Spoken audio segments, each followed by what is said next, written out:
مسجد میں چوری کرنے والے بھی پیدا ہو گئے۔ بلکہ افسوس کی بات یہ ہے کہ انسان کی انسانیت اتنی گھٹ گئی کہ آج اگر اس کو جوتے چوری کرنا ہے یا لوگوں کے موبائل چوری کرنا ہے تو بہترین جگہ مسجد ہے۔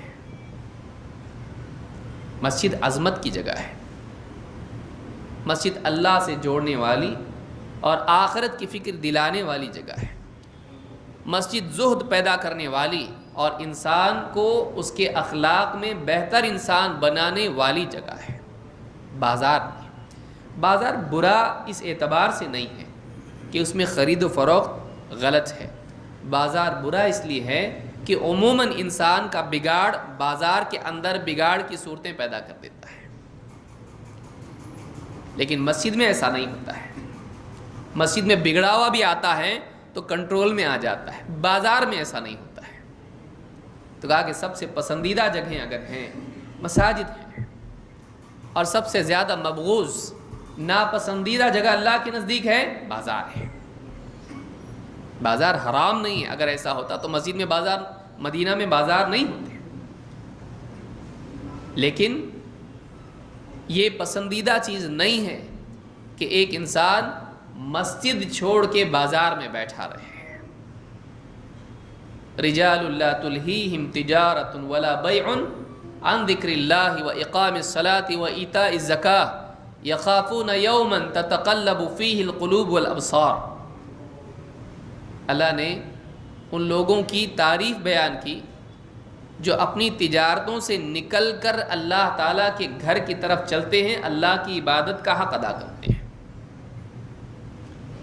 وہ مرد ہیں، رجال لا تلہیہم تجارۃ ولا بیع، ان کی تجارت اور ان کا بیچنا انہیں اللہ کی یاد سے، نماز قائم کرنے سے، زکوٰۃ ادا کرنے سے رکاوٹ نہیں بنتا ہے، انہیں غفلت میں نہیں ڈالتا ہے، انہیں مشغول نہیں کرتا ہے۔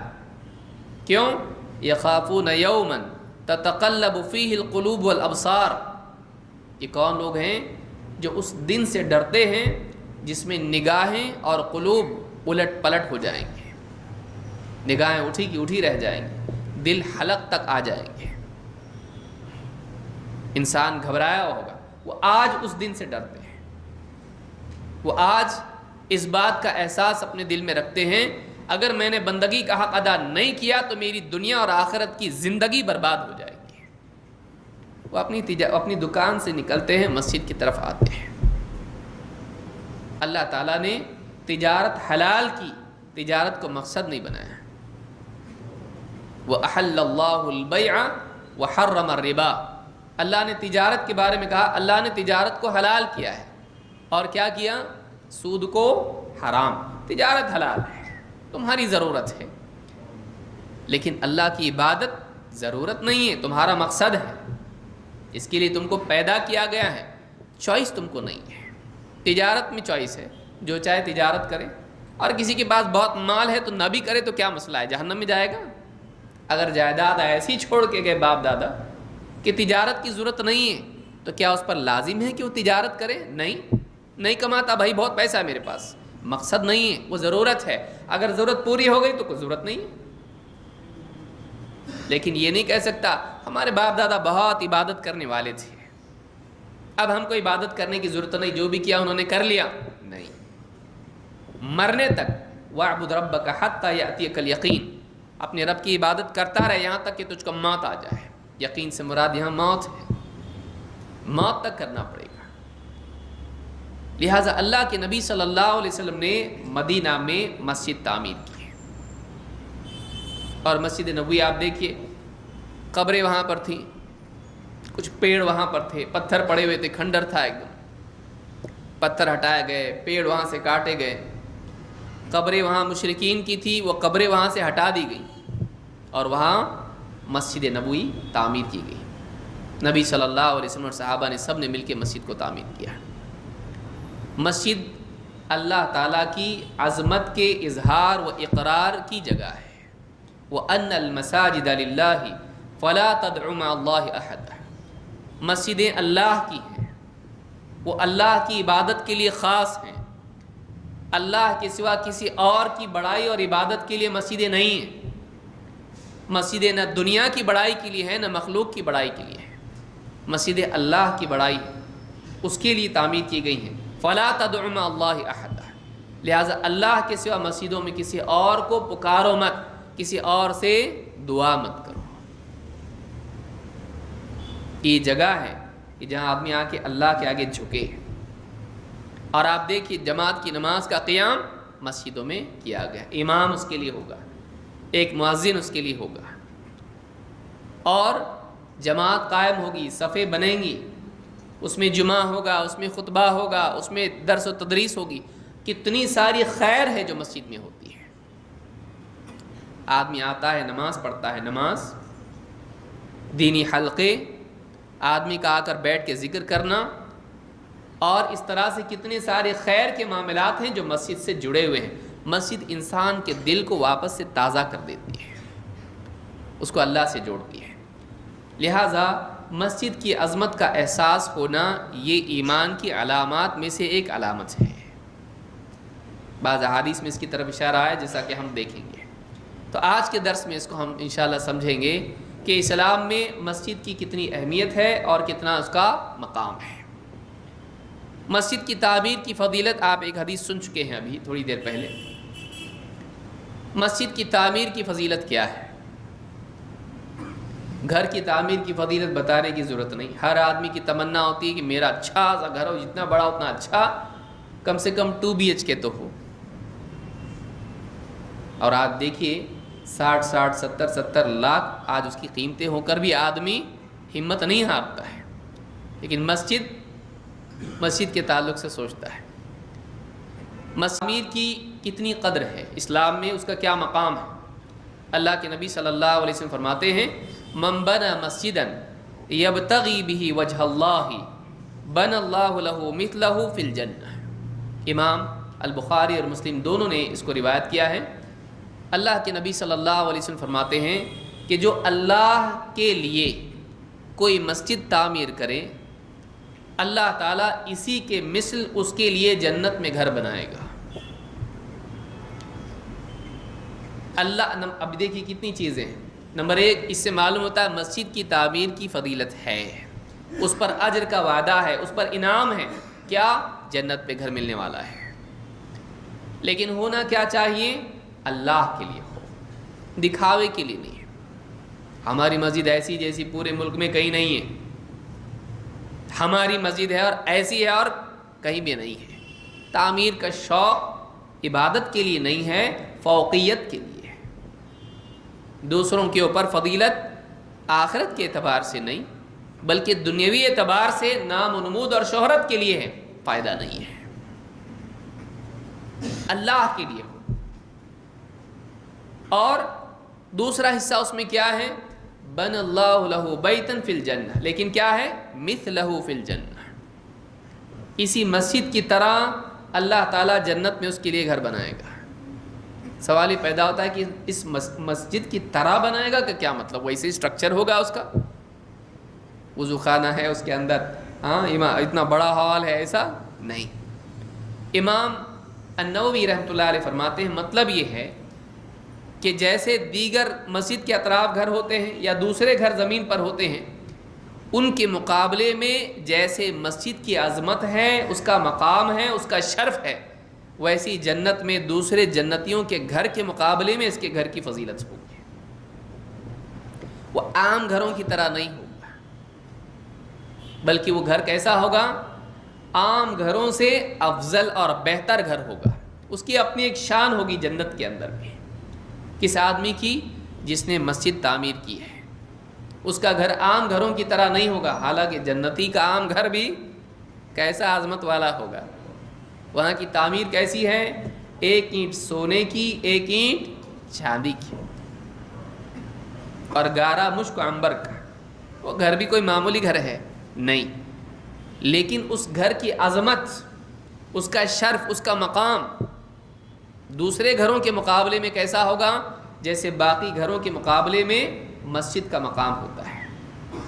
کوئی آدمی اپنے گھر میں کچھ بھی کر لیتا، مسجد میں کچھ نہیں کرتا ہے. مسجد کا تقدس ہوتا ہے، اس کی عظمت ہوتی ہے، اس کا مقام ہوتا ہے، دل میں اس کا احترام ہوتا ہے، اس کا گھر دوسرے گھروں کے مقابلے میں زیادہ شرف والا ہوتا ہے۔ کرنا کیا ہے؟ مسجد تعمیر کرنا ہے، لیکن اس کی اتنی بڑی فضیلت سے۔ اسی طرح سے آپ دیکھیں گے بستیوں میں مسجد تعمیر کرنے کا حکم خود نبی کریم صلی اللہ علیہ وسلم نے دیا اور ان کو پاک صاف رکھنے کی تلقین کی۔ حضرت عائشہ رضی اللہ تعالیٰ عنہ فرماتی ہیں امر رسول اللہ صلی اللہ علیہ وسلم ببناء المساجد فی الدور وان تنظف وتطیب۔ امام ابو داؤد، ترمذی اور ابن ماجہ نے اس کو روایت کیا ہے۔ اللہ کے نبی صلی اللہ علیہ وسلم نے ہم کو حکم دیا کہ ہم اپنی بستیوں میں مساجد تعمیر کریں، اور بعض علماء نے کہا کہ فی الدور کا مطلب اپنے گھروں میں نماز کے لیے، عبادت کے لیے ایک حصہ مقرر کریں۔ دونوں معنی علماء نے ذکر کیے ہیں کہ ہم اپنی بستیوں میں مساجد تعمیر کریں، اور وَأَن تُنَظَّفَ وَتُطَيَّبَ، اور اس بات کا بھی حکم دیا کہ ہم اپنی مسجدوں کو صاف ستھرا رکھیں اور ان میں خوشبو رکھیں۔ تو طیب ان کو پاک رکھیں اور اس میں کیا کریں؟ طیب کا استعمال کریں، یعنی اس کے اندر خوشبو ہو، بدبو نہ ہو۔ اور آپ دیکھیں کہ یہ شرعی احکام میں سے مسجد کے تعلق سے دو چیزیں بہت اہم ہیں، اور آپ صلی اللہ علیہ وسلم نے بہت سی احادیث میں اس کی تلقین کی ہے، بلکہ اس کی اتنی بڑی فضیلت ہے کہ اللہ کے نبی صلی اللہ علیہ وسلم کی روایت، ایک لمبی روایت ہے، صحابی کہتے ہیں کہ مسجد نبوی میں ایک عورت اور ایک روایت میں مرد ہے، مسجد نبوی میں سے کچھ بھی ایسا کچرے کی چیز آ کے باہر سے گر جائے یا کچھ بھی اس طرح کی چیز ہو، اس کو کچرا اٹھا کر اس کو مسجد کو صاف کر کے کچرا باہر پھینک دیتی تھی۔ کالی کلوٹی عورت تھی، اور ایک روایت میں کہ ایک مرد تھا، اب اس کی وفات ہو گئی۔ صحابہ نے اللہ کے نبی صلی اللہ علیہ وسلم کو بتانا ضروری نہیں سمجھا۔ آپ صلی اللہ علیہ وسلم دیکھتے تھے کہ فلانا شخص ہے یا فلانی عورت ہے مسجد صاف کرتی ہے، وہ کوئی اپوائنٹڈ نہیں تھا کہ بھئی آپ کو تنخواہ ملے گی آپ مسجد صاف کیجیے، نہیں، اللہ کا گھر ہے، اس میں کوئی چیز ایسی نہیں پڑی رہنا چاہیے جو کچرا اور اس طرح کی چیز ہو۔ کوئی بھی ایسی نامناسب چیز مسجد میں آ جائے تو پھر میں اس کو اٹھا کے پھینکوں اپنے طور پر۔ حتیٰ کہ آپ دیکھیں گے کہ اس کا نام بھی روایت میں نہیں ہے، اور اس کا غیر معروف ہونا اتنا خود روایت سے معلوم ہوتا ہے۔ کہا کہ وہ جب وفات ہو گئی اس کی تو صحابہ نے جنازے کی نماز وغیرہ پڑھ کے دفن کر بھی دیا، اللہ کے نبی صلی اللہ علیہ وسلم کو بتایا بھی نہیں۔ آپ نے پوچھا وہ شخص، وہ عورت یا وہ مرد، اس کا کیا ہوا، کہاں ہے وہ جو صفائی کرتی تھی؟ کہا کہ اللہ کے رسول اس کی تو موت ہو گئی اور اس کا جنازہ بھی ہو گیا، دفن بھی ہو گیا۔ آپ نے کہا تم نے بتایا کیوں نہیں مجھ کو، تم نے بتایا کیوں نہیں؟ کہا کہ ہم لوگوں کو ایسا نہیں لگا کہ آپ کو بتانا چاہیے، کوئی مطلب بہت بڑا آدمی ہو سماج کا۔ سماج میں بھی تو لوگ ہوتے ہیں بہت فیمس، اور ایک عام آدمی یا کوئی ایسا آدمی جو گمنام ہو، کوئی پہچانتا ہی نہ، بہت کمانے والا، نہ بہت زیادہ عہدے والا، نہ بہت بڑے خاندان والا، کچھ بھی نہیں تھا ایسا۔ یعنی ہم نے ضروری نہیں سمجھا کہ آپ کو بتایا جائے اس لیے کہ وہ ایسا اور ایسا تھا، مطلب اس میں کوئی ایسی خصوصی بات نہیں تھی کہ آپ کو بتایا جائے بہت بڑی شخصیت کی وفات ہوئی ہے۔ کہا کہ نہیں، کہا کہ مجھ کو اس کی قبر بتاؤ۔ صحابہ لے گئے اور بتایا یہ قبر ہے۔ آپ نے اس کی قبر پر نماز پڑھی ہے، جنازے کی نماز آپ نے پڑھی ہے، اور کہا کہ ایسا کبھی ہو جائے مجھ کو بتایا کرو، مسلمانوں کی یہ جو قبر ہے، قبریں ان میں اندھیرا ہوتا ہے، اللہ تعالیٰ میری نماز کے ذریعے سے ان میں نور پیدا کرتا ہے۔ آپ غور کریں کہ ایک ایسا انسان جس کا نام بھی روایت میں نہیں، اور اس کے بارے میں صحابہ کو خود لگا کہ بتانے جیسی کوئی بات نہیں ہے، اتنا کوئی فیمس آدمی تو ہے نہیں، لیکن اس کی ایک فضیلت تھی۔ وہ کیا فضیلت تھی؟ مسجد کی صفائی۔ کوئی معمول، وہ اس لائق ہے وہ آدمی کہ اللہ کے نبی صلی اللہ علیہ وسلم نے اس کی وفات کے بعد بھی اس کی جنازے کی نماز پڑھی، خود کہا مجھ کو بتاؤ اس کی قبر کہاں ہے اور آپ جا کے نماز پڑھیں۔ وہ اتنا عظیم الشان انسان ہے کہ وہ نبی کی جنازے کی نماز کا حقدار ہے، کہ آپ اس کی جنازے کی نماز پڑھیں، آپ نے پڑھی۔ لہٰذا غور کریں کہ مسجد کی صفائی کتنی اہمیت رکھتی ہے، وہ پاک صاف رکھنا چاہیے اور اس میں بدبو نہیں ہونا چاہیے۔ آپ دیکھیں اللہ کے نبی صلی اللہ علیہ وسلم نے کہا کہ جو بھی آدمی یہ پیاز اور اس طرح کی جتنی چیزیں ہیں بدبودار لہسن وغیرہ ہیں، یہ اگر کھا کے آئے ہماری مسجد کے قریب بھی نہ آئے۔ کیوں؟ اس لیے کہ فرشتوں کو بھی اس چیز سے تکلیف ہوتی ہے، اذیت پہنچتی ہے جس سے انسانوں کو تکلیف ہوتی ہے۔ بدبو نہیں ہونا چاہیے۔ مسجد میں آنے والا بدبو کے ساتھ نہیں آئے، کپڑوں کے اعتبار سے ہو یا منہ میں بدبو اس کے نہیں ہونا چاہیے۔ آج سگریٹ وغیرہ پی کر آدمی آتا ہے، غلط ہے۔ شیخ الالبانی فرماتے ہیں کہ دیکھیے اللہ کے نبی صلی اللہ علیہ وسلم نے پیاز اور لہسن جیسی چیزیں جو کہ حلال ہیں اور طیب ہیں، لیکن ان کے کھا کر آنے والے کے لیے کہا کہ وہ ہماری مسجد کے قریب نہ آئیں، تو پھر ان چیزوں کا کیا کہنا جو خبیث ہیں، مضر ہیں اور بدبودار ہیں۔ ان کو آدمی گٹکا اور اس طرح کی چیزیں اور سگریٹ وغیرہ پی کے مسجد میں آئیں، اس سے کیا فرشتوں کو تکلیف نہیں ہوگی؟ یہ بری چیز ہے، بچنا چاہیے۔ تو ایک چیز یہ معلوم ہوئی کہ مسجدیں صاف ستھری رکھی جائیں اور ان میں خوشبو کا اہتمام کیا جائے، بدبو اس میں نہیں۔ اس حدیث کو امام ابو داؤد، ترمذی اور ابن ماجہ نے روایت کیا۔ اس سے بات معلوم ہوتی ہے کہ آپ صلی اللہ علیہ وسلم نے چھوٹی چھوٹی بستیوں میں بھی مسجد کی تعمیر کا حکم دیا کہ مسجد تعمیر کرو، مسجد اس میں تعمیر ہونا چاہیے۔ کیوں؟ تاکہ اللہ کے بندے اللہ کی عبادت کریں۔ بعض اوقات ہمارے ذہنوں میں ہوتا ہے ایسی مسجد ہونا چاہیے کہ پورے شہر میں ایسی مسجد نہ ہو۔ بھائی پورا شہر 5 ٹائم کی نماز پڑھنے کے لیے آ سکتا ہے اتنی بڑی مسجد میں؟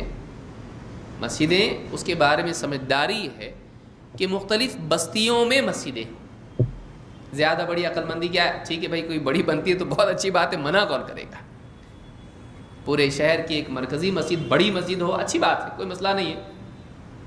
لیکن اگر پورے شہر میں ایک ہی بڑی مسجد بنانے میں پوری طاقت لگ جائے اور باقی طاقت ختم ہو جائے تو کیا 5 وقت کی نمازوں کے لیے اس مسجد کے اندر سارے شہر کے لوگ آ سکتے ہیں؟ نہیں، ہر آدمی اپنی اپنی بستی میں نماز پڑھنا زیادہ بہتر سمجھتا ہے۔ تو آپ اس حدیث کو بھی دیکھیں کہ اپنی اپنی بستیوں میں مساجد بنائیں۔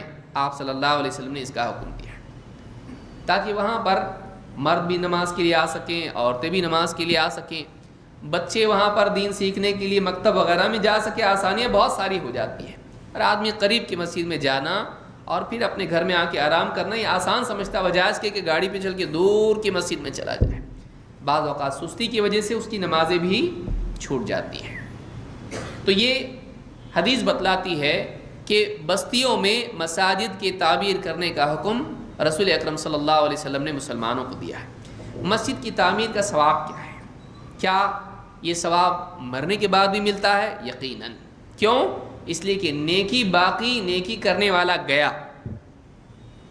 تو نیکی اگر باقی ہے تو ثواب مرنے کے بعد بھی اس کو ملے گا، مرنے کے بعد بھی اس کو ثواب ملے گا۔ اللہ کے رسول صلی اللہ علیہ وسلم فرماتے ہیں ان مما یلحق المؤمن مما من عملہ وحسناتہ بعد موتہ، ایک مومن کو اس کے مرنے کے بعد اس کے اعمال میں سے، اس کی نیکیوں میں سے جو ثواب پہنچتا رہتا ہے، ان میں کیا کیا چیزیں ہیں؟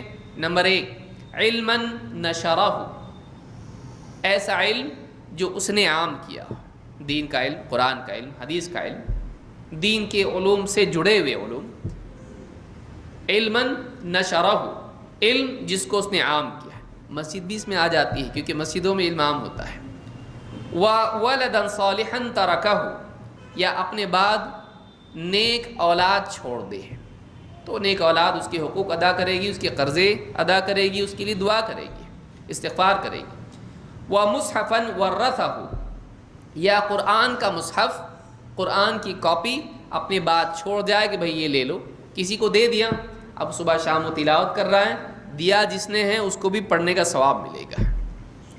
اگر آپ کے پاس کوئی مصحف ہے، آپ کے پاس ایک ایکسٹرا ہے، آپ نے کسی کو دے دیا، بھئی آپ لیجئے، میری طرف سے ہدیہ آپ کو، نیت کیا تھی؟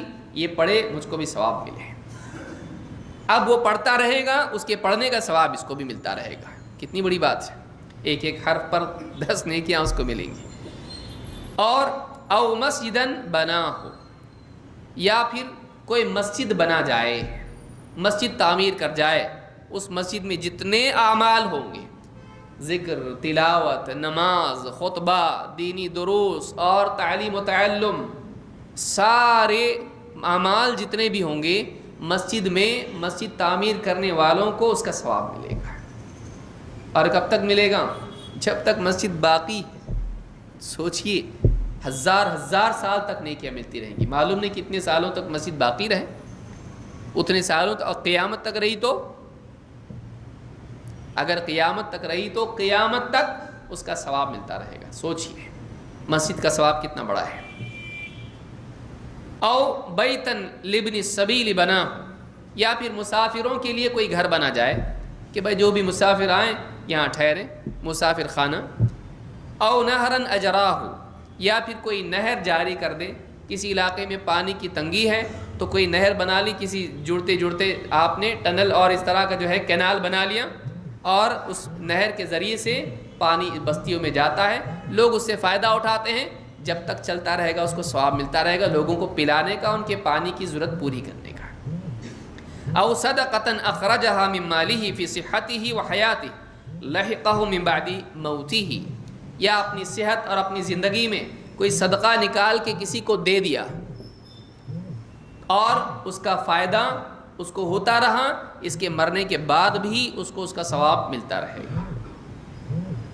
تو یہ ساری چیزیں ہیں جن کا ثواب انسان کو مرنے کے بعد بھی ملتا ہے. جن میں سے ایک کیا ہے؟ او مسجدن بنا، مسجد تعمیر کر جائے. مسجد تعمیر کرنے میں جتنی نیکیاں مسجد میں ہوتی ہیں سارا ثواب آدمی کو ملتا ہے. اور اگر ایک آدمی بنا جائے تو اس کو ملتا ہے، 2 مل کے بنائے تو ان کو ملتا ہے، 3 مل کے بنائے تو تینوں کو ملتا ہے، اور اگر 100 اور 1000 آدمی مل کے بنائے تو سب کو ملتا ہے. کیونکہ کسی نے بنایا، سب نے بنائے تو سب نے بنایا تو سب کو ملے گا. اکیلا بنائے تو اکیلے کو ملے گا. کئی لوگ مل کے بناتے ہیں، ضروری نہیں کہ پورا آدمی اس پہ پیسہ دے، پوری کوشش اس میں کرے، ضروری نہیں. مسجد نبوی کسی ایک آدمی نے بنائی تھی؟ نہیں، نبی کریم صلی اللہ علیہ وسلم نے اور صحابہ نے سب نے مل کے بنائی تھی. اگر ایسا ہوتا کہ ایک ہی آدمی کو ملے گا تو آپ سب کو رکنے کے لیے کہتے آپ ہی خود بنا لیتے. نہیں، سب مل کے بناتے ہیں اور سب کو ثواب ملتا ہے، کیونکہ اس کے بننے میں سب کا ہاتھ لگا ہے. کتنی بڑی بات ہے. لہٰذا اس حدیث کو، جس کو امام ابن ماجہ نے روایت کیا ہے، اس حدیث سے مسجد کی تعمیر کی فضیلت معلوم ہوتی ہے کہ مرنے کے بعد بھی اس کا ثواب انسان کو ملتا رہتا ہے. ہماری زندگی کا کیا بھروسہ ہے؟ آج ہم ہیں، کل نہیں. اب ایسی کوئی نیکی جائیداد چھوڑ جائیں گے، ہمارے جتنے وارث ہیں کھا پی کے ڈکار لیں گے، ہم کو بھول جائیں گے. الا ماشاء اللہ، کھائیں گے یقیناً، یاد رکھیں گے، اس کی گارنٹی نہیں. لیکن مسجد اگر تعمیر کر دی، یا یہ جو اعمال بتائے گئے حدیث میں، اگر ہم نے وہ اعمال کیے اور ان میں اپنے مال کو لگایا، اپنی کوششوں کو لگایا، مرنے کے بعد بھی ثواب ملتا رہے گا. یہ بہت بڑی بات ہے. آئیے دیکھتے ہیں مسجد آباد کرنے کی کیا فضیلت ہے. خالی مسجد بنا لینا کافی نہیں ہے، مسجدوں کو آباد کرنا بھی ضروری ہے. اور یقیناً آج آدمی کے لیے ہوٹل میں بیٹھنا اتنا مشکل نہیں ہے جتنا مسجد میں بیٹھنا ہے. بلکہ اس کے بالعکس اگر کہا جائے، ہوٹل میں بیٹھنے میں جو لذت ملتی ہے وہ مسجد میں نہیں مل پاتی ہے نا.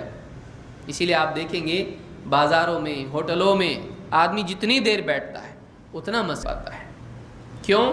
دل مریض ہو چکے ہیں، ہم لذت طلب ہو چکے ہیں، لذت طلب ہو چکے ہیں. اللہ تعالیٰ قرآن کریم میں مسجدیں آباد کرنے والوں کے بارے میں کیا فرماتا ہے؟ مسجد آباد کرنا یہ آدمی کے ایمان کی پختگی کی علامت ہے.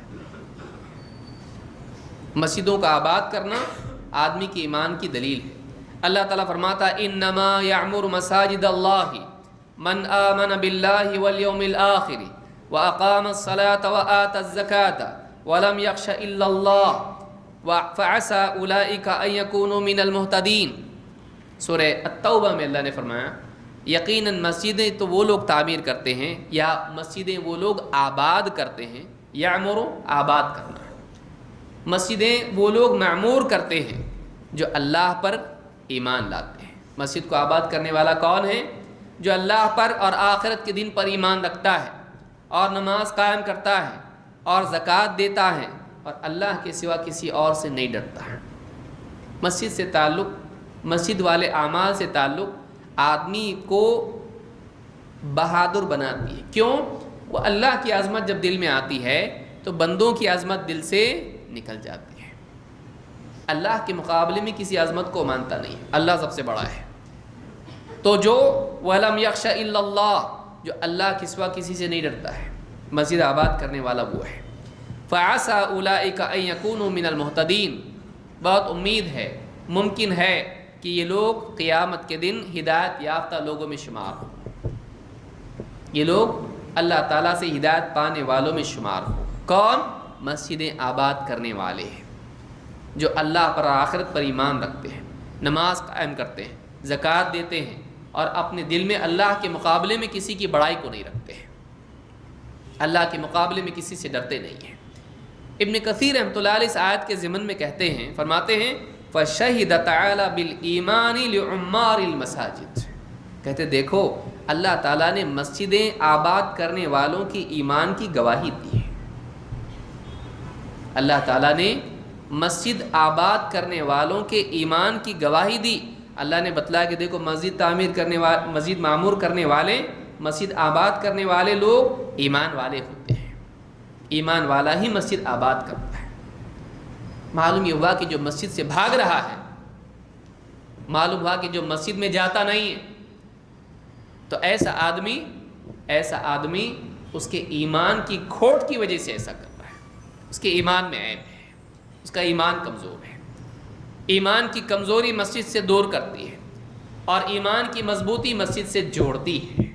اس آیت سے بات معلوم ہوئی کہ مسجد میں بیٹھنا، مسجد میں دینی دروس میں بیٹھنا، عبادات کے لیے آنا، تلاوت کرنا، بیٹھنا، ذکر کرنا، مسجدوں کو آباد کرنا، مسجد سے لگاؤ انسان کا اللہ سے لگاؤ کی علامت ہے۔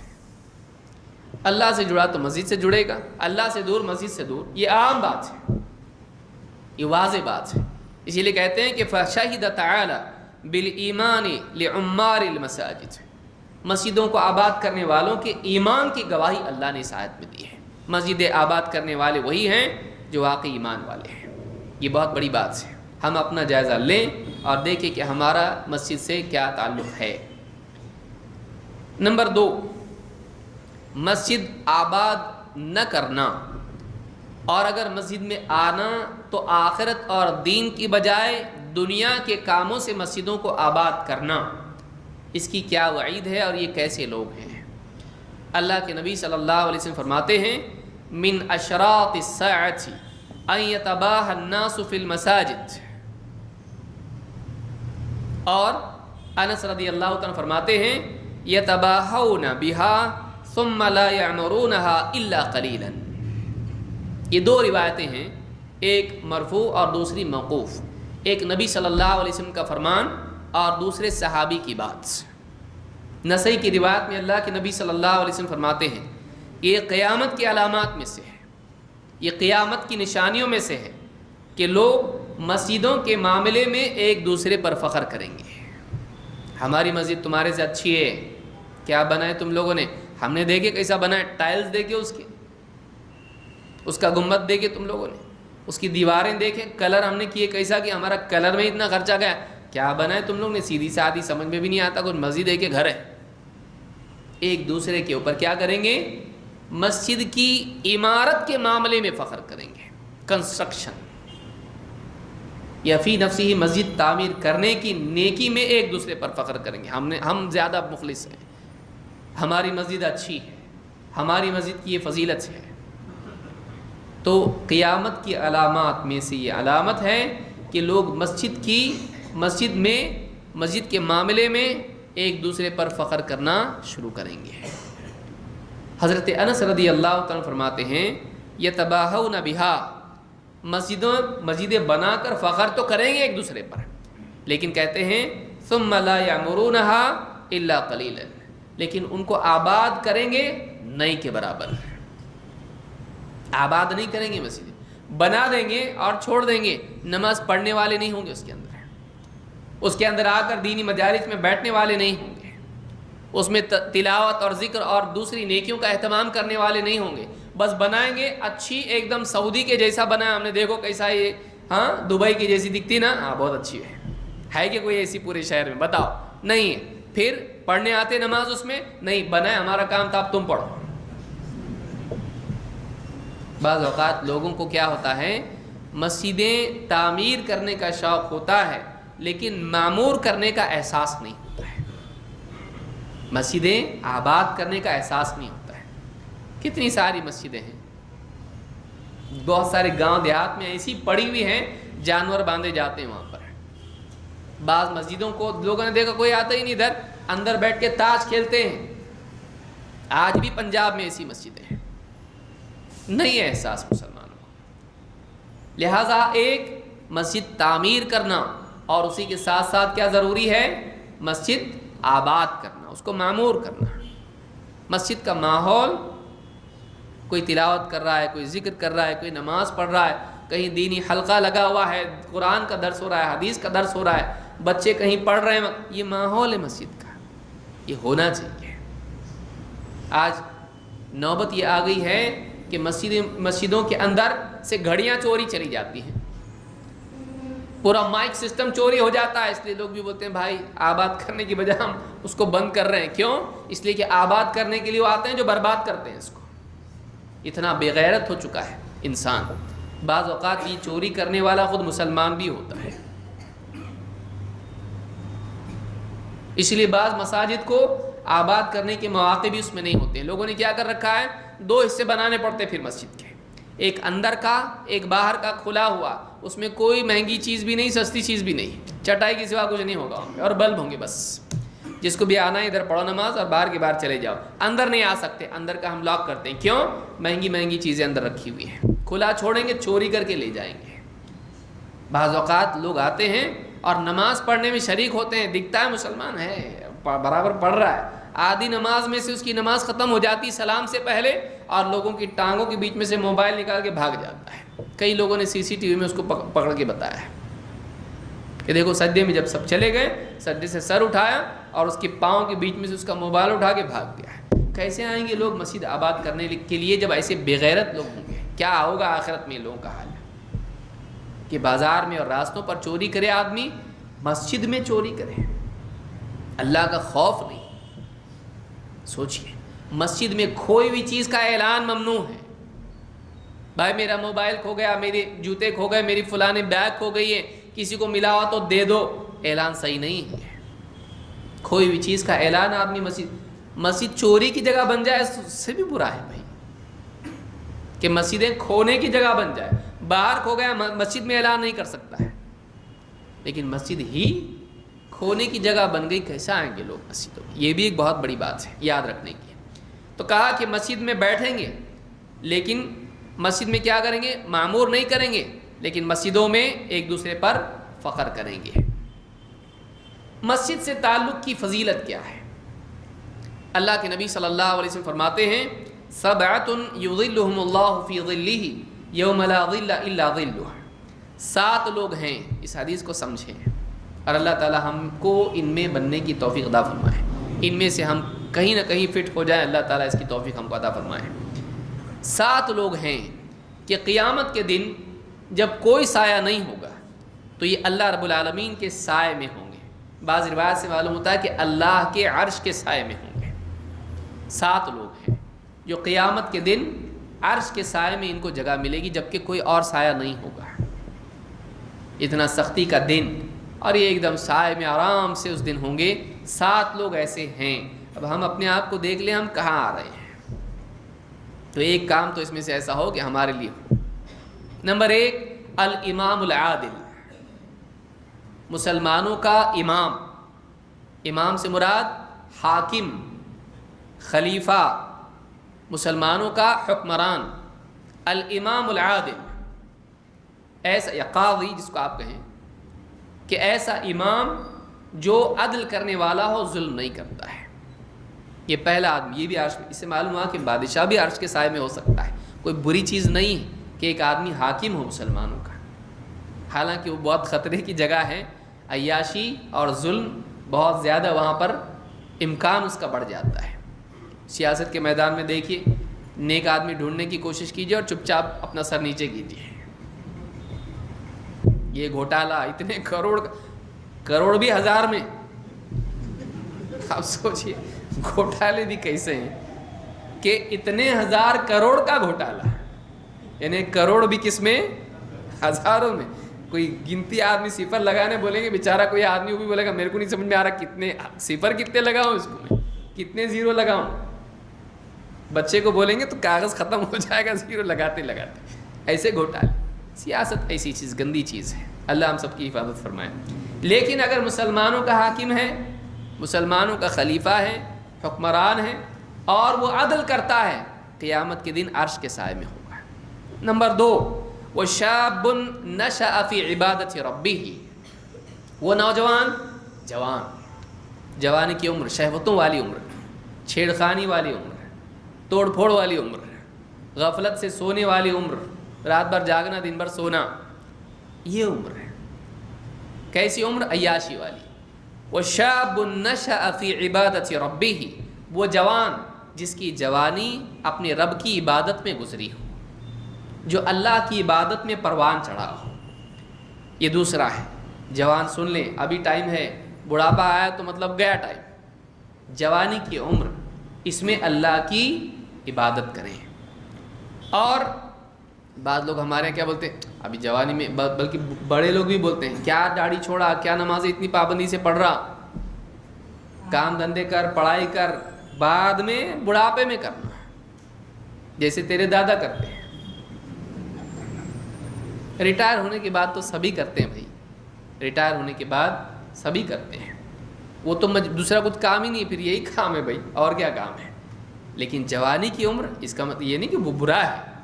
بڑھاپے کی عبادت بھی اپنی جگہ ایک مجاہدہ ہے. جوانی میں صحت مند ہوتا ہے، بڑھاپے میں ایک ایک سجدہ اس کو سمجھ میں آتا ہے، ایک ایک رکوع میں پیٹھ بتاتی کب اٹھتے امام صاحب. تراویح میں، اس میں بھی ایک مجاہدہ ہے، لیکن اس میں فرصت اتنی ہوتی ہے کہ آدمی کر لیتا ہے. جوانی میں مشکل ہوتا ہے، خواہشات، مصروفیت اتنی زیادہ ہوتی ہے. تو وہ نوجوان جو اللہ کی عبادت میں پروان چڑھا ہو. وَرَجُلٌ قَلْبُهُ مُعَلَّقٌ فِي الْمَسَاجِدِ، اور وہ آدمی جس کا دل مسجدوں میں معلق ہو، اس کا دل مسجدوں سے جڑا ہوا ہو. اور ایک روایت میں ہے اِذَا خَرَجَ مِنْهُ حَتَّى يَعُودَ، مسجد سے نکلا تو مسجد اس کا دل میں ہی مسجد میں ہی اس کا دل اٹکا ہوتا ہے. اپنی تجارت میں جاتا ہے، گھر میں جاتا ہے، واپس مسجد آنے کو دل کرتا ہے، واپس مسجد آنے کو دل کرتا ہے. اس کا سکون مسجد میں ہے، اس کو مسجد آ کے اچھا لگتا ہے. ایسا آدمی عرش کے سائے میں ہوگا، جس کو مسجد سے اتنا لگاؤ ہو کہ کہیں اور چلا جائے واپس مسجد آنے کا شوق اس کے دل میں ہو. آج آدمی نماز میں بھی واپس جانے کا شوق اس کے دل میں ہوتا ہے. اور وَرَجُلَانِ تَحَابَّا فِي اللَّهِ اجْتَمَعَ عَلَيْهِ وَتَفَرَّقَ عَلَيْهِ، اور وہ دو آدمی جو اللہ کے لیے آپس میں محبت کریں اور اسی پر جمع ہوں، اسی پر جدا ہوں. وَرَجُلٌ طَلَبَ، اللہ کے لیے محبت کرنا، اللہ کے لیے کلمے کی بنیاد پر محبت کرنا، کوئی فائدہ نہیں، کوئی رشتہ داری نہیں.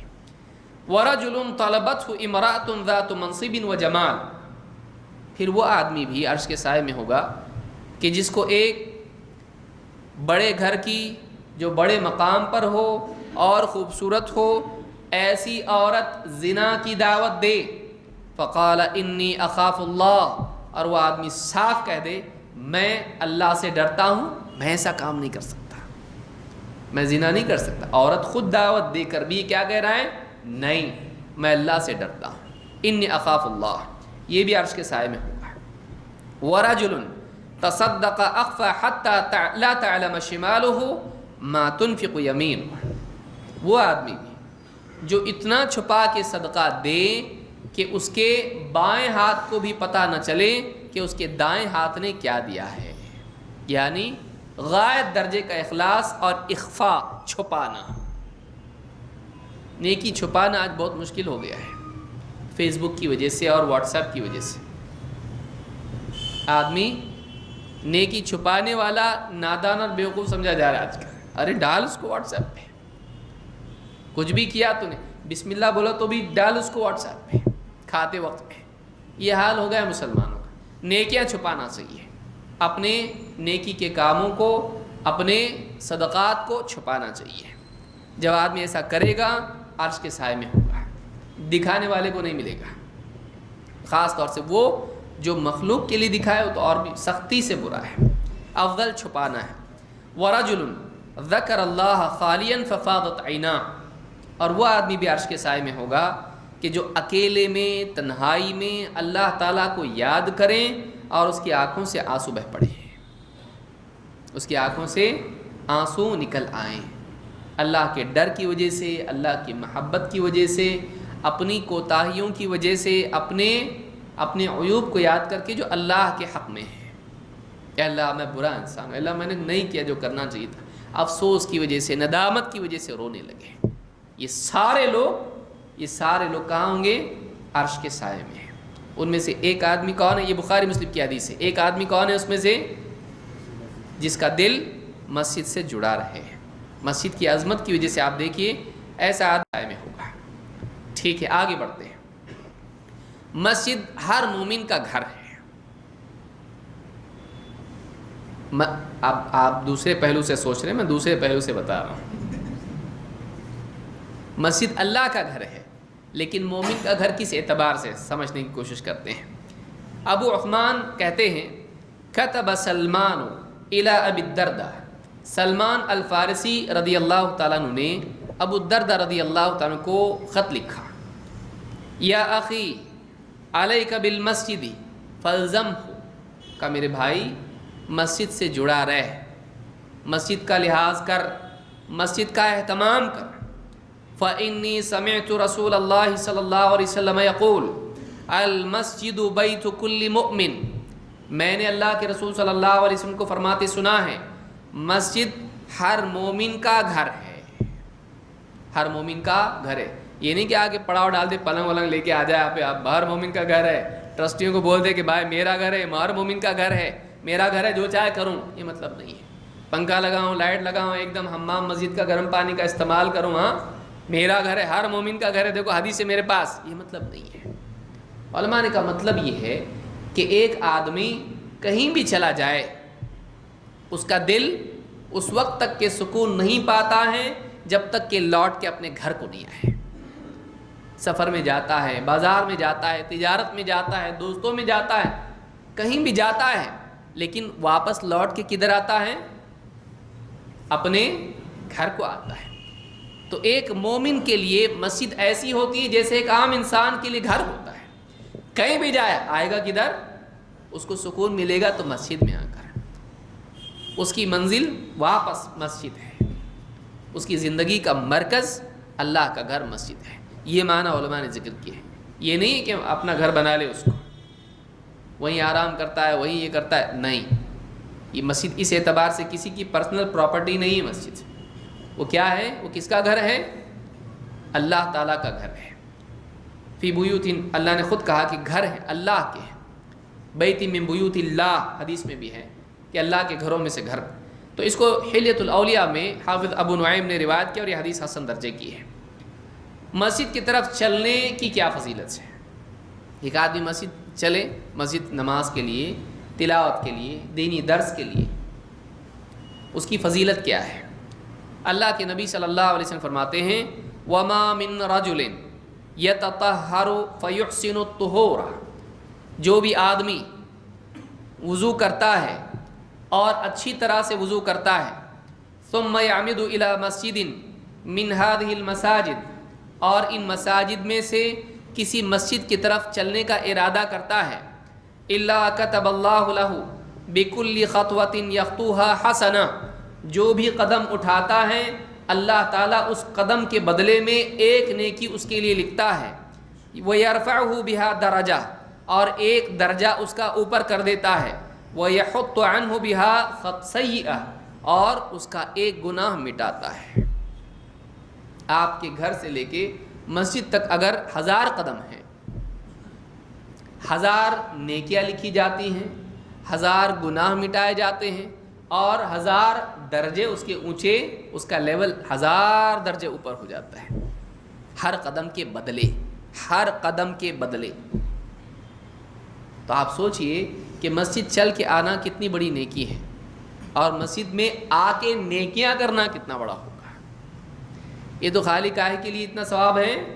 مسجد چل کے آنا، اور مسجد میں آ کے جب ذکر کرے گا، تلاوت کرے گا، نمازیں پڑھے گا، دینی دروس وغیرہ میں شریک ہوگا، اس کی کتنی بڑی فضیلت ہوگی صرف آنے کی فضیلت سے۔ تو یہ حدیث جس کو امام مسلم نے روایت کیا ہے، اس سے معلوم ہوتا ہے کہ مسجد کی طرف چلنا بھی نیکی ہے، مسجد کی طرف چلنا بھی نیکی ہے۔ نمبر 6، مسجد کی طرف چلنے والا اللہ کی حفاظت میں ہوتا ہے، اللہ تعالیٰ اس کی حفاظت کا ضامن ہے۔ اللہ کے رسول صلی اللہ علیہ وسلم فرماتے ہیں وَرَجُلٌ رَاحَ إِلَى الْمَسْجِدِ وَرَجُلٌ رَاحَ إِلَى الْمَسْجِدِ فَهُوَ ضَامِنٌ عَلَى اللَّهِ حَتَّى يَتَوَفَّاهُ فَيُدْخِلَهُ الْجَنَّةَ أَوْ يَرُدَّهُ بِمَا نَالَ مِنْ أَجْرٍ وَغَنِیمَةٍ۔ امام ابو داؤد، ابن حبان اور حاکم نے اس کو روایت کیا۔ کیا حدیث ہے؟ کہ وہ آدمی جو مسجد کی طرف چلے، فَهُوَ ضَامِنٌ عَلَى اللَّهِ، اس کا ذمہ اللہ پر ہے، یہاں تک کہ اسے موت دے تو جنت میں داخل کر دے، اور اگر وہ واپس لوٹتا ہے اپنے گھر کو تو اس کو اجر اور غنیمت کے ساتھ لوٹا ہے۔ دو میں سے ایک ہوگا، مسجد کی طرف جا رہا ہے، راستے میں موت ہو گئی یا مسجد میں موت ہو گئی، تو کیا ہوگا؟ ایسے آدمی کو اللہ تعالیٰ جنت میں ڈالے گا۔ جو مسجد جاتے ہوئے موت جس کو آ جائے، اللہ اس کو جنت میں ڈالتا ہے۔ یا پھر نماز پڑھا، سب کچھ ہوا، واپس گھر کو لوٹا، تو گھر لوٹنے والا آدمی یا دکان پہ لوٹنے والا آدمی، اس کا معاملہ کیا ہے؟ یہ بہت سارا ثواب، جیسے مال غنیمت لے کے ایک جنگ کرنے والا لوٹتا ہے، یہ بہت بڑا ثواب اور غنیمت لے کے لوٹا ہے۔ مسجد جانے کی یہ فضیلت ہے کہ مسجد جانے والا اللہ کی حفاظت میں ہوتا ہے، اللہ کی ضمانت میں ہوتا ہے، موت آئے تو جنت میں جاتا ہے۔ مسجد کی طرف چلنے پر ایک انسان کے لیے اجر یہ ہے کہ اللہ تعالیٰ جنت میں اس کے لیے مہمانی کرے گا۔ جو آدمی مسجد کی طرف چلتا ہے، اللہ تعالیٰ اس کے لیے جنت میں نعمتیں تیار کرتا ہے جب جب وہ مسجد جاتا ہے۔ اللہ کے رسول صلی اللہ علیہ وسلم فرماتے ہیں من غدا الی المسجد وراح، جو مسجد جائیں اور آئے۔ ابن حجر رحمۃ اللہ علیہ فرماتے ہیں غدا اور راح کا مطلب ہوتا ہے جانا اور لوٹنا۔ جو آدمی مسجد جاتا ہے اور لوٹتا ہے مسجد سے، اعد اللہ لہ نزلہ من الجنۃ کلما غدا او راح، جب جب وہ مسجد جاتا ہے اور مسجد سے لوٹتا ہے، اللہ تعالیٰ جنت میں اس کے لیے مہمانی کرتا ہے۔ جیسے مہمان کے لیے ہم کیا کرتے ہیں؟ بہت کچھ کھانا پینا اور اس کے لیے سارا کمرہ سب تیار کرتے ہیں، سیٹ کرتے ہیں اس کے لیے۔ اللہ تعالیٰ جب جب آدمی جنت میں جاتا ہے یا مسجد کے لیے جاتا ہے، اللہ تعالیٰ اس کے لیے جنت میں نعمتوں کا انتظام کرتا ہے، اس کے لیے جنت تیار کرتا ہے۔ جنت میں مسجد جانے والے کی اتنی بڑی قدر اور قیمت ہے۔ اس کو امام البخاری اور مسلم دونوں نے روایت کیا ہے۔ باوضو ہو کر مسجد کی طرف جانے کی کیا فضیلت ہے؟ باوضو مسجد کی طرف جانا کتنی بڑی نیکی ہے، یہ دھیان سے سنیں۔ گھر سے وضو کر کے جانا چاہیے مسجد کے لیے۔ من خرج من بیتہ متطہرا الی صلاۃ مکتوبہ، جو آدمی اپنے گھر ہی میں وضو کر کے فرض نماز کے لیے مسجد جائے، جو آدمی اپنے گھر میں وضو کر کے فرض نماز کے لیے مسجد جائے، فَأَجْرُهُ كَأَجْرِ الْحَاجِّ الْمُحْرِمِ، اس کا ثواب ایسے ہیں جیسے احرام باندھ کے کوئی آدمی حج کے لیے جاتا ہے۔ اب سوچیں کتنی بڑی فضیلت ہے، اور یہ حدیث حسن درجے کی اور سنن ابی داؤد میں موجود ہے۔ 6 کتابیں جو حدیث کی ہیں ان میں سے ایک کتاب میں سنن نبی داؤد کہ جو آدمی وضو کر کے فرض نماز کے لیے جاتا ہے اس کا اجر ایسا ہی ہے جیسے کوئی آدمی احرام باندھ کے حج کے لیے جاتا ہے. تو یہ ثواب ہے مسجد آنے کا. کتنا بدقسمت آدمی ہے جو سالوں سال نماز چھوڑے ہوئے ہیں. سوچیے کتنا ثواب لے سکتا تھا، گیا واپس نہیں آ سکتا. نمبر 9، مسجد میں آنے والا اللہ کا خصوصی مہمان ہوتا ہے، کسی اور کا نہیں. کس کا؟ اللہ کا مہمان. اللہ کے نبی صلی اللہ علیہ وسلم فرماتے ہیں من توضأ فی بیتہ، جو اب دیکھیے مسجد کتنی بڑی جگہ ہے.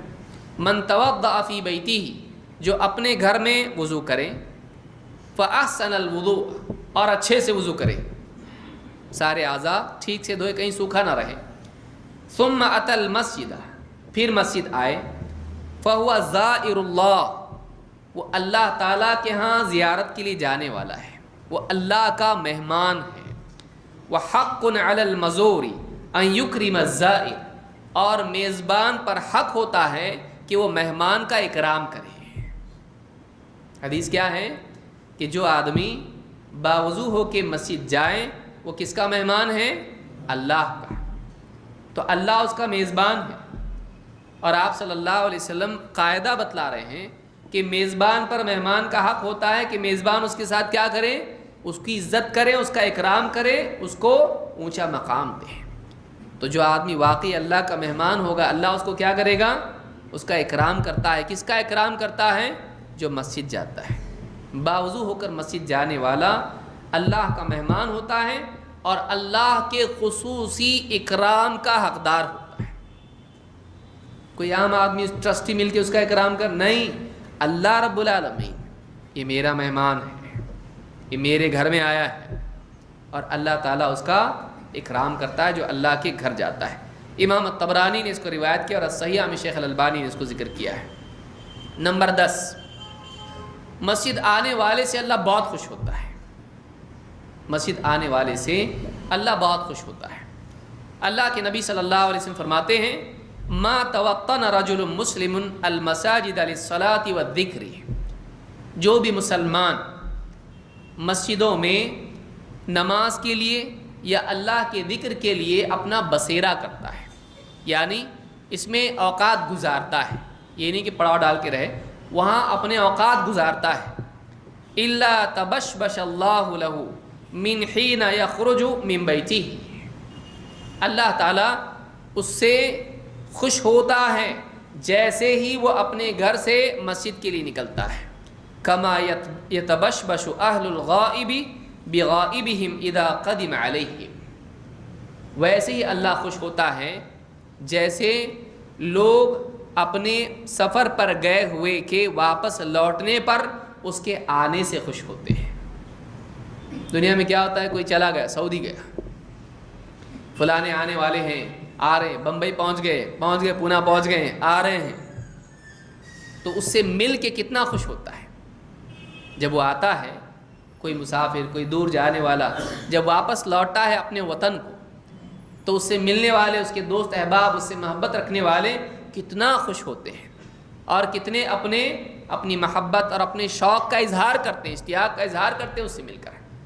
اللہ تعالیٰ اس سے بھی زیادہ خوش ہوتا ہے جب ایک بندہ اپنے گھر سے نکل کے مسجد آتا ہے. بہت خوش ہوتا ہے، میرا بندہ میرے گھر میں آیا، میرے لیے آیا، میری عبادت کے لیے آیا، اپنے آرام کو چھوڑ کے آیا، اپنی دکان میں سے اپنی تجارت کو چھوڑ کے آیا، میرے لیے میرے گھر میں عبادت کے لیے آیا. بہت خوش ہوتا ہے اللہ تعالیٰ اس سے، میرا بندہ ہی ہے، اس کا اکرام کرتا ہے اللہ تعالیٰ. اس حدیث کو امام ابن ماجہ اور حاکم نے روایت کیا اور یہ حدیث حسن درجے کی ہے. اندھیرے میں مسجد جانے والے ہیں، فجر کی نماز کے لیے، عشاء کی نماز کے لیے اندھیرے میں مسجد جانے والے، ان کا کیا مقام ہے؟ ان کو قیامت کے دن ایک خاص نعمت عطا کی جائے گی جو دوسروں کو نہیں ملے گی. اللہ کے نبی صلی اللہ علیہ وسلم فرماتے ہیں بشر المشائین فی الظلم الی المساجد بالنور التام یوم القیامہ، رات کے اندھیروں میں جو مسجد جاتے ہیں، رات کے اندھیروں میں جو مسجد جاتے ہیں، اے نبی آپ صلی اللہ علیہ وسلم کہہ رہے ہیں کہ انہیں خوشخبری سنا دو کہ قیامت کے دن ان کو کامل نور عطا کیا جائے گا۔ نور کی ضرورت کہاں پڑنے والی ہے؟ صراط پر، وہاں پر پھسلن ہوگی، قدم پھسلے گا آدمی کا اور آدمی پھسل کے جہنم میں گرے گا، وہاں آدمی کو نور کی ضرورت پیش آئے گی۔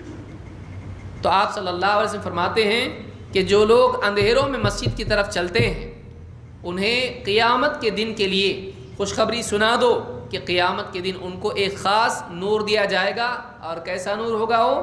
بالنور التام، التام کامل، جس میں کوئی کمی نہ ہو، پرفیکٹ نور ان کو دیا جائے گا، کامل نور ان کو قیامت کے دن دیا جائے گا۔ کن کو؟ جو رات کی اندھیریوں میں کہاں جاتے ہیں؟ مسجد جاتے ہیں۔ ابو داؤد اور ترمذی اور ابن ماجہ اور حاکم نے اس کو روایت کیا ہے۔ اسی طرح سے مسجدوں میں کثرت سے اپنا وقت گزارنے والے، ان کی کیا فضیلت ہے؟ اللہ کے نبی صلی اللہ علیہ وسلم کے صحابی ابو ہریرہ رضی اللہ عنہ کہتے ہیں کہ اللہ کے نبی صلی اللہ علیہ وسلم نے فرمایا ان للمساجد اوتادا۔ اب یہ حدیث سن لیں، شاید بہت سو نے نہیں سنی ہوگی حدیث، اور اس حدیث کو امام احمد نے اپنی مسند میں روایت کیا ہے، اور صحیح ترغیب میں شیخ البانی نے اس کو صحیح کہا ہے۔ ان للمساجد اوتادا، بعض لوگ مسجد کے کھونٹے ہوتے ہیں، کھونٹا ٹھوک دیتے ہیں نا، آپ خیمہ جب ٹینٹ بناتے ہیں تو کیا کرتے ہیں؟ رسی باندھ کے اس کا کھونٹا زمین میں گاڑ دیتے ہیں، وہ کھونٹا وہاں سے ہلتا نہیں، وہ بالکل کیا ہوتا ہے؟ وہاں ڈٹا رہتا ہے۔ تو بعض لوگ ایسے ہوتے ہیں کہ جو گویا کہ مسجد کے کیا ہوتے ہیں؟ کھونٹے ہوتے ہیں، مسجد میں آنا جانا، وہاں پر وقت گزارنا، عبادت کرنا، مسجد میں ڈٹے رہتے ہیں۔ بعض لوگ ایسے ہوتے ہیں جو مسجد کے کیا ہوتے ہیں؟ کھونٹے۔ کیا فضیلت ہے ان کی؟ الملائکۃ جلساؤہم، ان کے ساتھ بیٹھنے والے فرشتے ہوتے ہیں۔ ایسے لوگوں کا کیا حال ہے؟ ان کے جلسا ساتھ میں اٹھنے بیٹھنے والے، ان کی فضیلت، ان کا مقام ایسا ہے کہ ان کے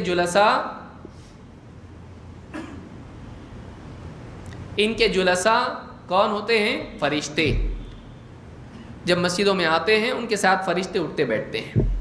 ان غابوا یفتقدونہم، جب وہ مسجد میں کسی عذر کی وجہ سے نہیں آتے ہیں تو فرشتوں کو ان کی کمی کا احساس ہوتا ہے، ان کی کمی محسوس کرتے ہیں کہ فلانا نہیں آیا آج۔ اور وَإِذَا مَرِضُوا عَادُوهُمْ، جب وہ بیمار پڑ جاتے ہیں تو ان کی عیادت کے لیے فرشتے خود جاتے ہیں، ان کی عیادت کے لیے فرشتے جاتے ہیں۔ وَإِن كَانُوا فِي حَاجَةٍ أَعَانُوهُمْ، اگر وہ کسی مجبوری میں، تکلیف میں، ضرورت میں ہوں تو فرشتے ان کی مدد کرتے ہیں، فرشتے ان کی مدد کرتے ہیں۔ وقال، اور آپ نے فرمایا جلیس المسجد علی ثلاث خصال، مسجد میں بیٹھنے والا 3 خصلتیں اس کو حاصل ہوتی ہیں۔ نمبر 1، اخ مستفاد، ایسا بھائی کہ جو اس سے استفادہ کر سکتا ہے، یہ اس سے کرے یا وہ بھی اس سے کر سکتا ہے۔ اخ مستفاد، کوئی بھائی ہے جس سے کچھ نہ کچھ فائدہ اس کو ہوتا ہے یا اس کو ہوتا ہے، کوئی دین کی بات بتا دی یا حال احوال پوچھ لیا، بیمار کی عیادت ہو گئی، ایک دوسرے سے خیر خبر ہو گئی۔ اخ مستفاد، وہ کسی نہ کسی بھائی کے لیے خود فائدہ مند بنتا ہے یا خود اس سے فائدہ اٹھاتا ہے۔ او کلمۃ محکمہ، یا کوئی حکمت کی بات سننے کا موقع ملتا ہے، کبھی بولنے کا بھی موقع ملتا ہے۔ کلمہ محکمہ، حکمت کی بات اس کو مل جاتی ہے، کسی درس میں بیٹھ گیا، بہت زندگی کا تالا کھولنے والی بات مل گئی۔ او رحمت منتظرہ، یا پھر ایک رحمت جو اس کے لیے جس کا انتظار ہے، کہ اللہ تعالیٰ کی رحمت کا منتظر وہ ہوتا ہے۔ تو ایسا آدمی اللہ کی رحمت کا حقدار ہوتا ہے کہ بس انتظار میں ہے کہ اللہ کی رحمت اس پر آئے۔ تو اس حدیث کو امام احمد نے روایت کیا، اور اس حدیث سے بات معلوم ہوتی ہے کہ جو لوگ مسجدوں سے جڑے رہتے ہیں یہ بڑی فضیلت کے حامل لوگ ہیں۔ اور آخری حدیث بیان کر کے میں اپنی بات ختم کر رہا ہوں، اذان ابھی نہ دیں۔ اللہ کے نبی صلی اللہ علیہ وسلم فرماتے ہیں ان اللہ لینادی یوم القیامہ، اللہ تعالیٰ قیامت کے دن یہ ندا لگائے گا، پکارے گا، این جیرانی، این جیرانی، میرے پڑوسی کہاں ہیں؟ این جیرانی، میرے پڑوسی کہاں ہیں؟ 2 مرتبہ۔ فتقول الملائکہ، فرشتے کہیں گے ربنا ومن ينبغي ان يجاورک، اے ہمارے رب ایسا کون ہے جو تیرے پڑوس کے لائق، کہ تیری قربت کا لائق ہو، جیسے پڑوسی پڑوس کے قریب ہوتا ہے ایک دم، تو ایسا کون ہے جو تیرے پڑوسی ہونے کے لائق ہو؟ فیقول این عمار المساجد، اللہ تعالیٰ کہے گا کہاں ہیں مسجد آباد کرنے والے؟ مسجد آباد کرنے والے کہاں ہیں؟ مسجد آباد کرنے والا ایسا ہے گویا کہ وہ اللہ کا قریبی ہو جیسے پڑوسی ہوتا ہے۔ اس حدیث کو امام مسند حارث میں امام الحارث نے اس کو روایت کیا ہے، اور صحیح میں شیخ الالبانی نے اس کو صحیح کہا ہے۔ تو یہ حدیثیں ہیں مسجدوں کے تعلق سے۔ اللہ رب العالمین ہم کو مسجدیں تعمیر کرنے والا اور مسجدیں آباد کرنے والا بنائیں، عبادات اور ذکر و تلاوت اور دینی مجالس کے ذریعے سے۔ اقول ھذا واستغفر اللہ لی ولکم۔